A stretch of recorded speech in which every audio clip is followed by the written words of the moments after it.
terungkap ada praktik tambang emas ilegal dekat kawasan ekonomi khusus Mandalika di Lombok, Nusa Tenggara Barat. Namun Dinas SDM NTB meluruskan tambang itu jauh dari Mandalika dan sudah disegel tahun lalu katanya. Komisi Pemberantasan Korupsi menguak tambang emas ilegal di Lombok, Nusa Tenggara Barat. KPK bilang lokasinya tak jauh dari kawasan ekonomi khusus Mandalika. Hal itu diungkap Kepala Satuan Tugas Koordinasi dan Supervisi KPK Wilayah 5, Dian Patria, 21 Oktober lalu. Dian bilang, itu luar biasa, ternyata bisa 3 kg emas dalam sehari, hanya 1 jam dari Mandalika. Ternyata di Lombok itu banyak tambang emas ilegal.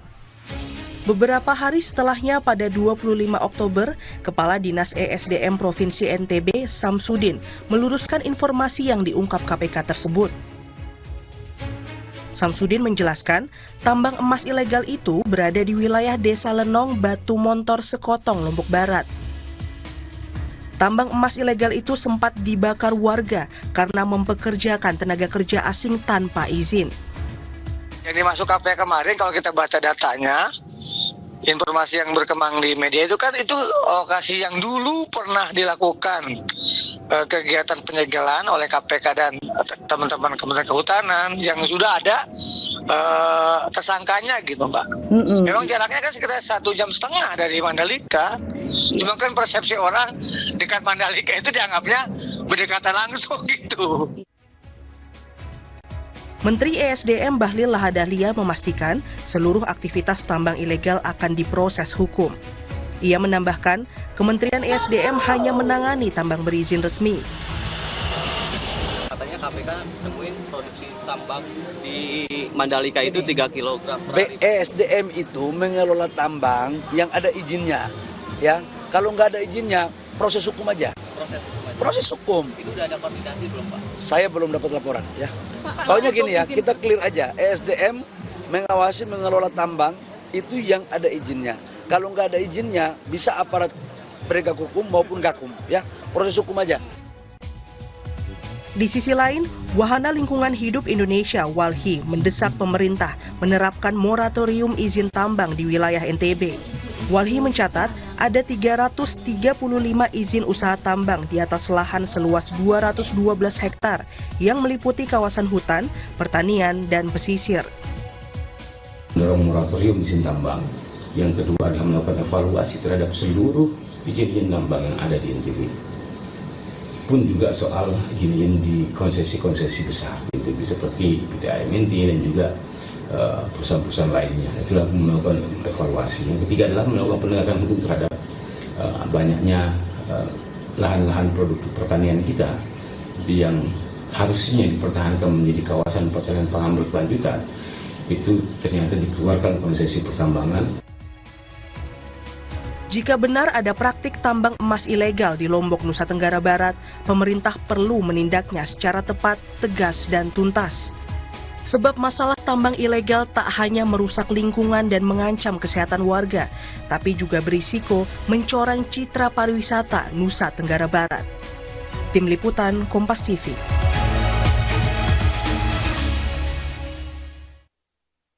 Kita bahas lebih dalam terkait tambang emas ilegal di Lombok, Nusa Tenggara Barat bersama Kepala Dinas Energi Sumber Daya Mineral SDM NTB, Samsudin, dan mantan penyidik KPK Yudi Purnomo. Selamat malam Bapak-Bapak. Ya, Pak Samsudin bisa dengar suara saya? Oh, sepertinya belum bisa mendengar. Saya akan ke Bung Yudi Purnomo dulu kalau begitu.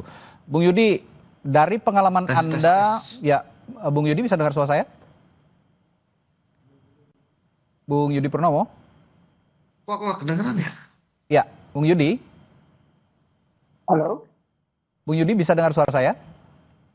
Oke, bisa. Oke, baik. Kenapa agak... Ya, saya ke Bung Yudi dulu. Dari pengalaman Anda sebagai penyidik KPK, apa pola umum keterlibatan pejabat misalnya atau elit lokal dalam tambang emas ilegal seperti di Sekotong misalnya, dan apakah ada indikasi korupsi perizinan di kasus Mandalika ini menurut Anda?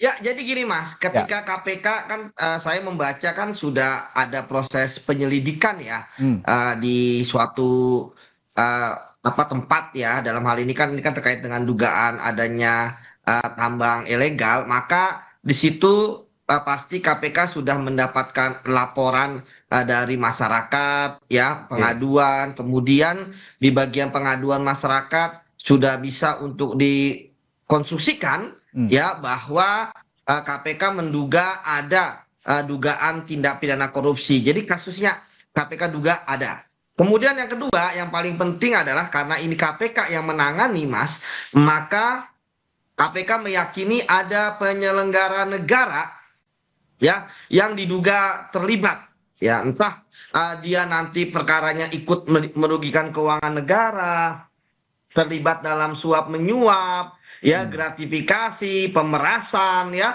menjadi backing dan lain sebagainya. Jadi bagi saya ini suatu hal yang bagus ketika KPK sudah melakukan penyelidikan terkait dengan tambang ilegal, karena ini kan memang prioritas dari Pak Prabowo ya Mas ya, karena beberapa kali ya Presiden di dalam kesempatan ya itu fokus beliau adalah bagaimana tambang-tambang ilegal itu ya kemudian diberantas, karena kita tahu tambang ilegal itu kan bagaimana mungkin ada tambang ilegal sebenarnya, karena kalau untuk membuat suatu tambang walaupun dia liar pasti ada orang di sana, kemudian mereka membangun base camp, kemudian ada alat-alat berat, sementara kita tahu daerah pertambangan itu kan pasti 1 jam, 1,5 jam dari pusat kota, ada sampai 3 jam, sementara jalanan yang dilalui ya Mas ya, itu kan jalan yang dilalui kan itu aja. Bagaimana mungkin ada backhoe, ada apalagi traktor ataupun barang-barang lain itu bisa lewat situ tanpa ada orang yang mampu melihat ya, apalagi orang-orang yang pejabat-pejabat yang terkait kewenangan tersebut di daerah. Jadi saya pikir kita berharap KPK segera cepat saja menuntaskan penyelidikannya. Toh kan sudah ada orang-orang juga yang kalau dalam penyelidikan pasti sudah diperiksa KPK. Dan kalau saya lihat yang sangat penting ini kan kalau bicara ini tambang ilegal, ya KPK tentu tidak bisa masuk ya, karena ini kewenangan instansi lain, kementerian lain, entah itu SDM, entah itu kehutanan. Tetapi yang paling penting adalah bagaimana ya dari tambang yang ilegal ini ternyata bisa jadi ada aliran dana ya yang kemudian mengalir kemana-mana, entah itu pejabat ataupun penegak hukum. Begitu Mas. Baik. Saya ke Pak Samsudin. Pak Samsudin, sudah bisa dengar suara saya, Pak? Alhamdulillah sudah mendengar, Mas. Iya. Oh, oke, baik. Pak Samsudin, saya akan konfirmasi dulu sebelum saya tadi counter pernyataan oleh Bung Yudi.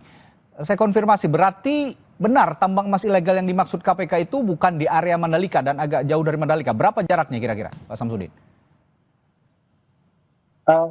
Berdasarkan data faktual kami di lapangan, jarak dari yang disampaikan oleh Kosub KPK kemarin dari Mandalika itu kurang lebih sekitar 1,5 jam dari Mandalika ke lokasi. Lokasinya di Lendang Bare, Sekotong, Lombok Barat. Kalau jaraknya kurang lebih sekitar antara 60 sampai 70 km. Oke, berarti ini cukup jauh sehingga menurut pemerintah di NTB maupun di setempat di sana, ini tidak terawasi dengan baik begitu ada tambang ilegal ini, begitu Pak Samsudin? Izin mungkin Bapak Ibu pemirsa sekalian kaitan dengan ini, memang tambang ini dilakukan pemeriksaan bersama antara KPK dengan pemerintah Provinsi NTB.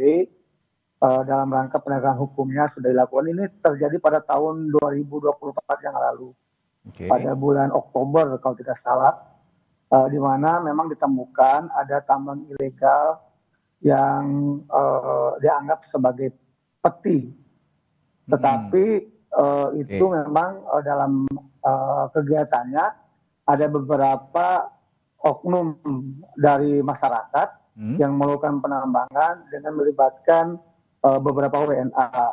Nah itu memang awalnya kami dari waktu itu kan saya masih belum di dinas SDM ya, masih di dinas LHK, dapat informasi waktu itu bahwa itu memang telah dilakukan polis lain KPK dengan gakumnya Kementerian Kehutanan LHK untuk sama-sama melakukan penutupan karena ada kasus pembakaran dari base camp tersebut. Oke, tapi ada sambung lidah atau estafet informasi tidak dari pejabat sebelumnya nih Pak Samsudin, Pak? Karena hingga saat ini sepertinya tambang ilegal ini berkembang cukup banyak. Dari data DLHK yang saya kantongi ada 26 titik tambang ilegal di seluas 98,16 hektar katanya. Bagaimana pengawasannya dan apakah ada informasi lanjutan dari pejabat sebelum Bapak?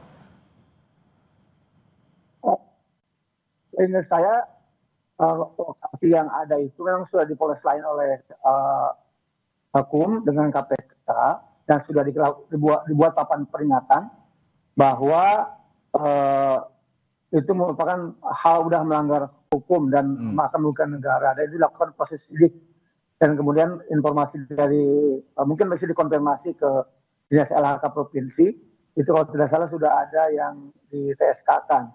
Oke. Cuma kami tidak sampai jauh itu.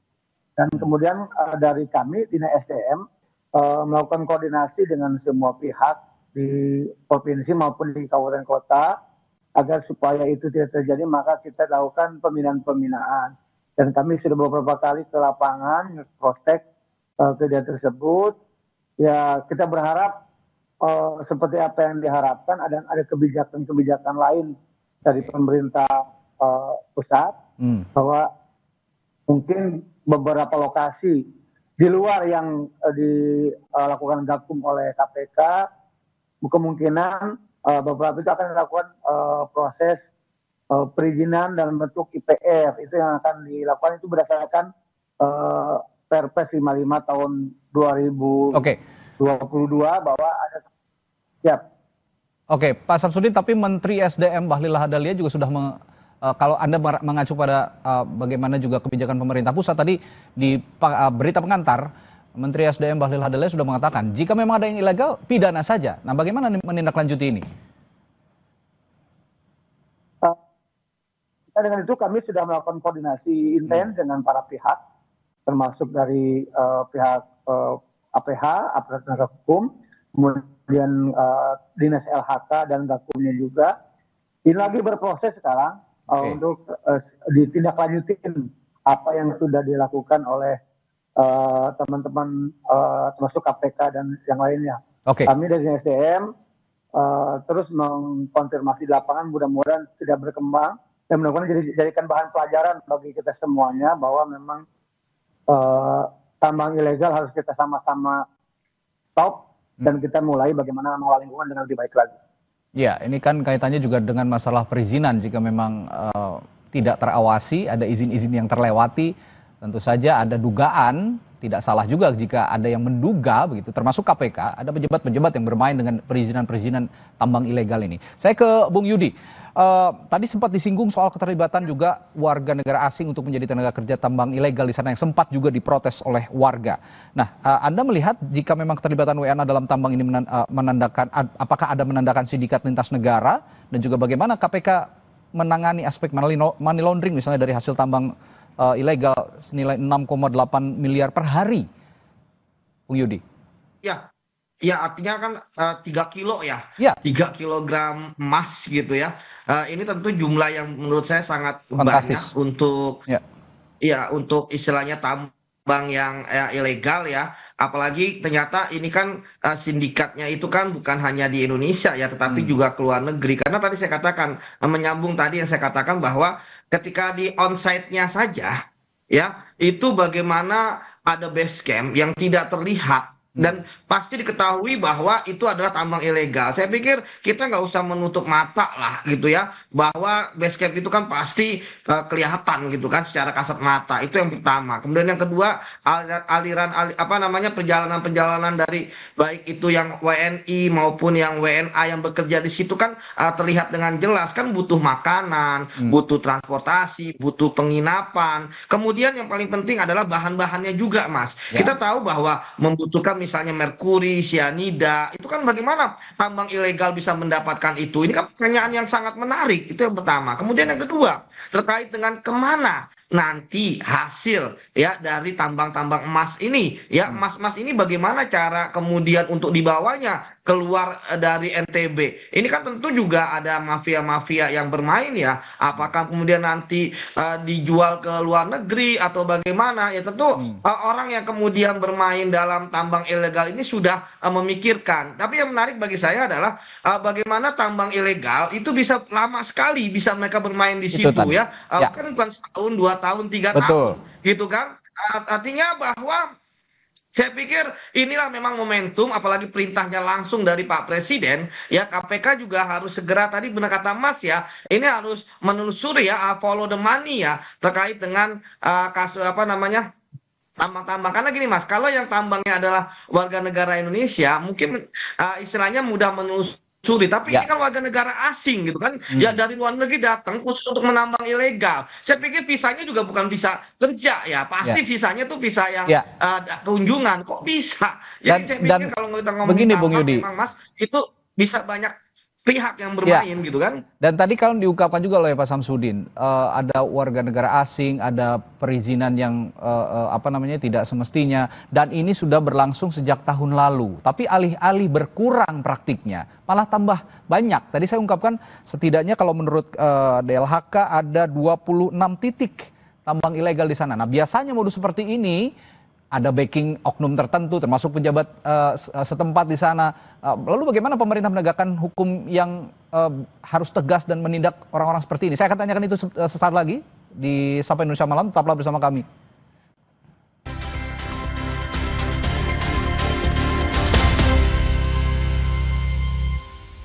Viva, hadiah miliaran.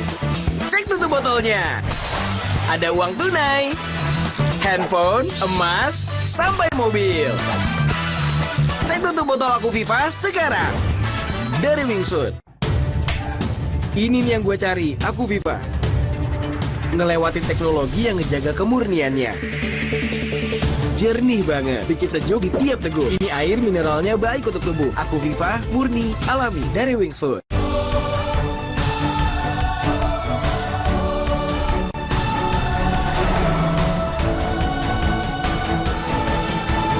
Destinations await. Mitsubishi Destinator. Pas aku coba Le Mineral, seger banget, nggak bikin enak sama sekali. Benar, karena Le Mineral dari pegunungan terpilih. Setiap tetesnya melewati lapisan batuan alami, membuat airnya lebih sehat, lebih segar. Kayak ada manis-manisnya. Le Mineral. Baru Happily popok celana dewasa 3-in-1, cocok untuk pemarincah kayak Ega. Happily ekstra serat, nampung hingga 1200 ml. Gak gembung, ekstra kering, ekstra tipis. Ada ekstrak teh hijau, pakai dari pagi, nyaman kebelet. Pakai Happily say, praktis. Nongki kesandang kesindang sampai malam, nggak bocor. Nggak kelihatan kan say, Ega pakai popok. Oma opa nggak usah worry lagi, pakai Happily. Happily, semua jadi easy. Tiap orang punya semangatnya masing-masing untuk memberikan yang terbaik. Terima kasih untuk kamu yang tidak bercerita, tapi selalu semangat 100%. Kopi Kapal Api. Jelas lebih enak. Pas aku coba Le Mineral, seger banget, nggak bikin enak sama sekali. Benar, karena Le Mineral dari pegunungan terpilih. Setiap tetesnya melewati lapisan batuan alami, membuat airnya lebih sehat, lebih segar. Kayak ada manis-manisnya. Le Mineral. Lidah orang Indonesia itu sukanya yang gurih. Makanan sih banyak. Emang ada ya kopi gurih? Ada, Creamy Latte. Dibuat dari kopi grade Brazil, gurih susu New Zealand. Benar, gurih. Iya, gurih.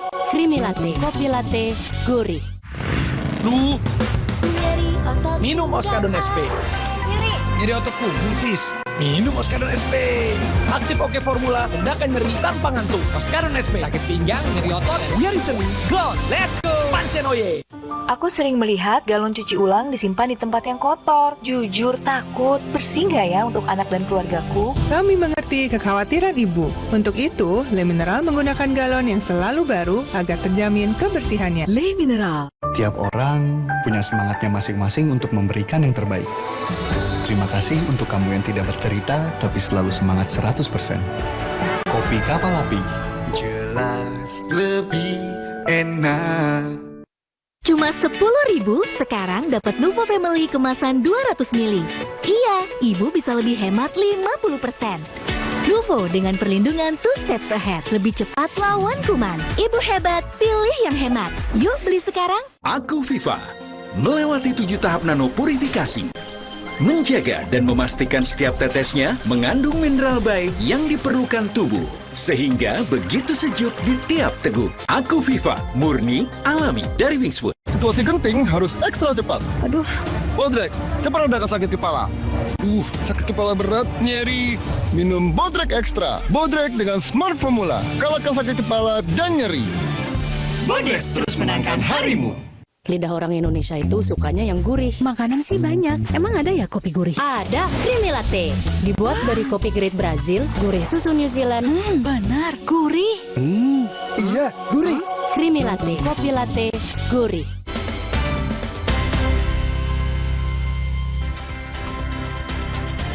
Sebelum kami lanjutkan perbincangan, ada pernyataan dari KPK yang menanggapi Menteri SDM Bahlil Lahadalia yang mempersilahkan aparat penegak hukum untuk menindak tambang emas ilegal di Mandalika, Lombok, Nusa Tenggara Barat. Namun, menurut juru bicara KPK Budi Prasetyo, penindakan tambang emas ilegal ini tidak bisa dilakukan sendiri. Harus ada kerja kolaboratif antar kementerian dan juga lembaga. Ini kan dalam rangka koordinasi supervisi. Jadi dari identifikasi masalah itu, kemudian nanti KPK akan semacam membuat langkah-langkah tindak lanjut.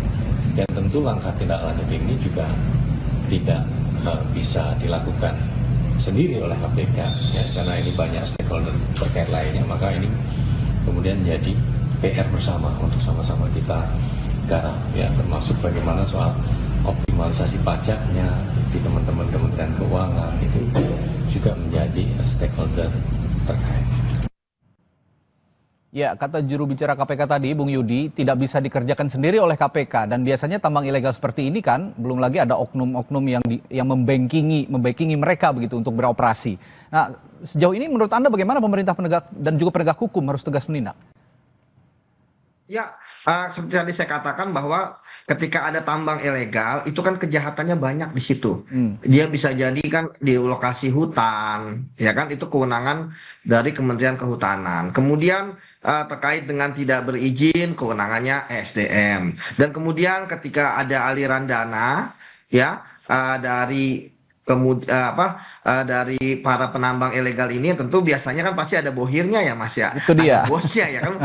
Ya kan, ada bohirnya gitu kan yang sudah berkoordinasi dan sebagainya untuk aman. Tadi saya katakan kalau mungkin hanya buat sehari, 3 hari, 4 hari mungkin langsung bisa datang pergi gitu kan, tapi kan enggak, tambang itu kan pasti bertahun-tahun karena belum tentu dalam 1 hari bisa dapat gitu kan. Nah, inilah yang menurut saya peran KPK itu pun juga jika kasusnya memang terkait dengan penyelenggara negara. Jadi korupsi, jadi KPK memang harus kerjasama juga dengan kejaksaan, dengan kepolisian untuk kemudian menindak terkait dengan tambang ilegal ini. Kalau KPK sendirian, saya pikir ini akan sangat sulit karena tadi KPK tidak bisa menghentikan izin tambang, menghentikan tambang ilegal, ya kan. Termasuk juga tadi saya katakan Mas, ketika off ya, itu bagaimana mereka bisa mendapatkan bahan-bahan untuk bisa menyaring emas ya, misalnya apakah merkuri gitu kan, ataukah cyanida, ya kan, yang kita tahu itu adalah dalam pengawasan. Kemudian kalau impor pun ya itu nggak bisa impor langsung gitu kan, harus ada pengawasan dan sebagainya dari instansi-instansi yang terkait karena ini kan bahan kimia yang berbahaya bagi lingkungan. Tapi sebenarnya saya menyoroti bahwa tambang ilegal itu di daerah itu sebenarnya pasti sudah diketahui ya oleh publik, oleh penegak hukum gitu kan, oleh kemudian pemerintah provinsi, pusat maupun daerah. Cuman yang kurang adalah penindakan. Mumpung ini lagi momentum bersih-bersih pemerintahan Pak Prabowo, kita harapkan dia dibersihkan juga, kalau enggak kasihan negara kita. Tambangnya dibawa keluar, seperti itu Mas. Oke, Pak Samsudin, tadi juru bicara KPK bilang nggak bisa juga sendiri KPK bertindak begitu. Nah, kalau saya melihat ini domainnya memang ada di pemerintah daerah, termasuk juga di Dinas SDM begitu untuk perizinan tambang yang akan disisir lagi. Nah, ada juga permintaan dari Walhi yang meminta moratorium izin tambang. Sejauh ini bagaimana merespons hal ini? Oke, terima kasih. Saya sepakat dengan KPK tadi bahwa kita harus berkolaborasi dengan semua stakeholder, karena tidak mungkin sendirian. Termasuk perizinan-perizinan itu juga tidak mungkin SDM sendiri. Karena sekarang basis perizinan itu kan melalui mekanisme OSS ya. Oleh karena itu mungkin integrasi antara dinas SDM, kemudian BTSP dan teman-teman dinas kehutanan dan lingkungan hidup itu sangat kolaboratif karena di dalamnya tidak mungkin izin tambang keluar kalau tidak ada kajian lingkungannya, UKWP maupun AMDAL-nya. Termasuk juga tidak mungkin juga disubmit oleh teman-teman OSS. Itu yang resmi lah ya. Yang ilegal memang kami kan tidak ujug-ujug ya, karena bagaimanapun itu perlu bersama dengan APH, karena EDSM hanya bertugas pada lokasi-lokasi yang memang sudah legal, yang harus perlu kami lakukan pembinaan, pengawasan dan sebagainya. Yang ilegal itu memang harus kolaborasi dengan aparat penegak hukum, termasuk KPK, Polri, dan semua kejaksaan harus berkolaborasi bersama. Tapi saya sepakat dengan itu, mungkin ke depan perlu dibentuk satgas khusus lah di tingkat daerah yang bisa kita mengintegrasikan pola-pola bersama-sama agar terjalin komunikasi, integrasi program, integrasi kegiatan, sehingga tambang yang memang itu ilegal, kita sama-sama untuk kita tertibkan. Dan ke depan, itu harapan kami semua, karena memang pemerintah daerah juga dirugikan. Ada bagaimanapun kan, kalau hutannya rusak, atau lingkungannya rusak, ada pencemaran, ada minang makan, dan sebagainya kan, menjadi juga beban bagi daerah. Bagaimana ke depan kita sudah memperbaiki itu. Dan itu tidak butuh komitmen gitu, dari kita semuanya gitu. Oke, tapi saya menyambung pernyataan Anda juga, bicara soal dampak lingkungan, sejauh ini tambang emas ilegal ini sudah ada dampaknya atau belum bagi ekosistem Mandalika sebagai kawasan wisata mandiri? Dan apakah rencana rehabilitasi pasca segel juga sudah dilakukan? Karena tentu saja akan ada dampak lingkungan yang akan dirasakan oleh warga, Pak Samsudin. Kalau memang ini Mas, mungkin ini sesungguhnya bukan di Mandalika Mas. Ini sesungguhnya lokasinya di Sekotong Mas. Di Lendang Baru, di Lendang Baru, Sekotong. Jadi cukup jauh dari Mandalika. Kalau diinformasikan sebagai lokasi Mandalika, memang kita akan menimbulkan penilaian yang negatif pada pariwisata NTB, Pak. Saya berharap mungkin ini lokasinya di Sekotong, yang jaraknya mungkin kurang lebih 70 kilo, 80 kilo. Jadi cukup jauh dari Mandalika, sehingga framingnya harus framing lokasinya, gitu, bukan Mandalikanya. Memang kami sepakat bahwa memang kita sama-sama jaga lingkungan itu. Terkait dengan tadi bagaimana kita membangun ke depan seperti apa, memang betul yang ilegal itu harus kita tertibkan dan kita harus identifikasi ulang. Karena memang pemerintah kan tidak, dalam hal ini kami SDM tidak bisa menertibkan sesuatu yang ilegal. Dan itu memang ranah penegak hukum. Kerjasama dengan penegak hukum. Tapi saya ingin juga menegaskan Pak Samsudin, bagaimana sebenarnya mekanisme pengawasan dinas SDM juga terhadap aktivitas penambangan di kawasan Sekotong dan juga di kawasan Mandalika ataupun di kawasan-kawasan lainnya yang juga punya potensi tambang emas di sana. Yang kami lakukan maka sekarang mulai kami identifikasi dengan adanya kasus yang di Sekotong ini. Pemerintah pusat kan sudah menerbitkan regulasi ya, dengan ada pendelegasian kewenangan dari pusat ke daerah, ke Pemprov provinsi itu, bahwa ada mekanisme dan MSP dipenuhin.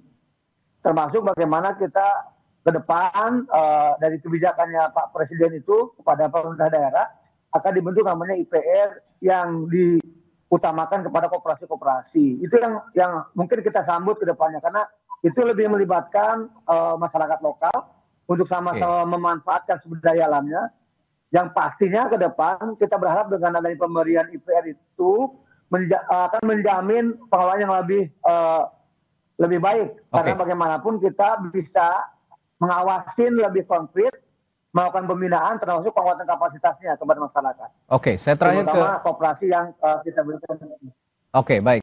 Saya terakhir ke Bung Yudi. Tadi kalau dibilang KPK tidak bisa bekerja sendiri, lalu juga penegak hukum juga diharapkan juga bisa di sana ya, bisa ikut langsung bekerja, dan dinas di sana juga ikut bekerja. Tapi saya ingin tanyakan juga bagaimana peran masyarakat dan whistleblower misalnya dalam penanganan pengungkapan seperti ini, seperti yang Anda pernah alami dulu pada saat menjadi penyidik KPK, Bung Yudi.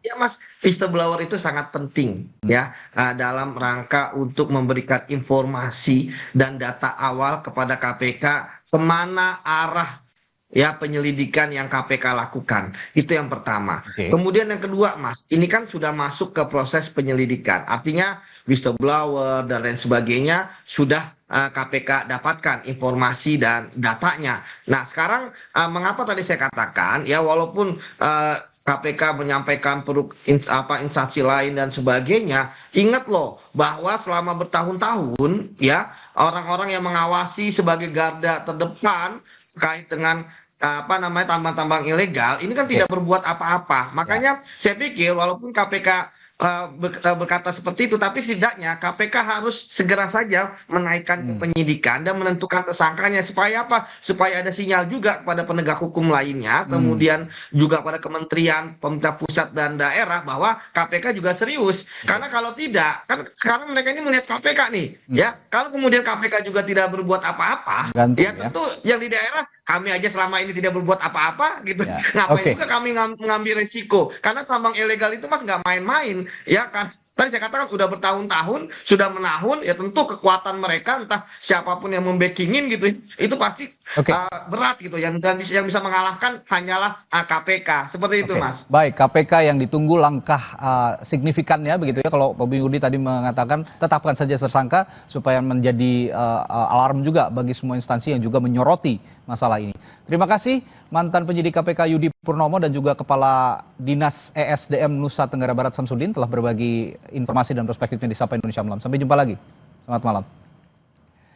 Saudara, setelah jeda, kami punya informasi lainnya di Sapa Indonesia Malam. Presiden Prabowo Subianto menghadiri konferensi tingkat tinggi ke-47 ASEAN yang berlangsung hari ini di Malaysia. Kedatangan Prabowo disambut langsung oleh Perdana Menteri Malaysia Anwar Ibrahim di Park Entrance ALCC.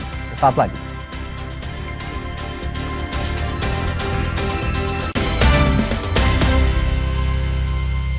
Viva hadiah miliaran. Cek tutup botolnya. Ada uang tunai, handphone, emas, sampai mobil. Cek tutup botol Aku Viva sekarang. Dari Wingsuit. Ini nih yang gue cari, Aku Viva. Ngelewatin teknologi yang ngejaga kemurniannya.